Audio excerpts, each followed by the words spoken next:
deficit split squat contralateral suitcase. So we're going to be holding the weight in one hand only. I'm using a dumbbell. You can also use a kettlebell, doesn't really matter. I'm using two 10-kilo plates here for my deficit.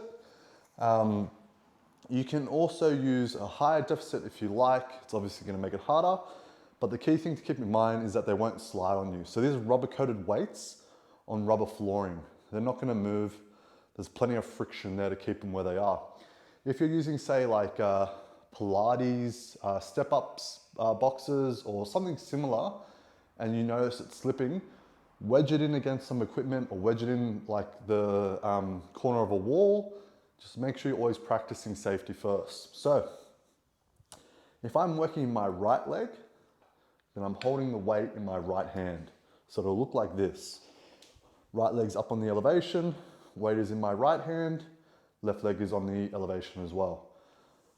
1, 2, 3. Now that I'm working my left leg, I'm now going to hold the weight in my left hand. I'm going to perform the exact same thing. 1, 2, 3. Easy. Now, some key things to keep in mind when performing this exercise. We don't want to push through the back leg. The back leg is there for support. It's not actually doing the work. The front leg is doing the work. We want to make sure we're going all the way down.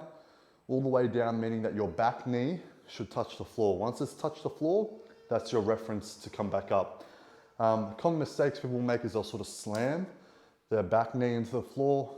Be careful, avoid that at all costs. You want to focus on good quality technique.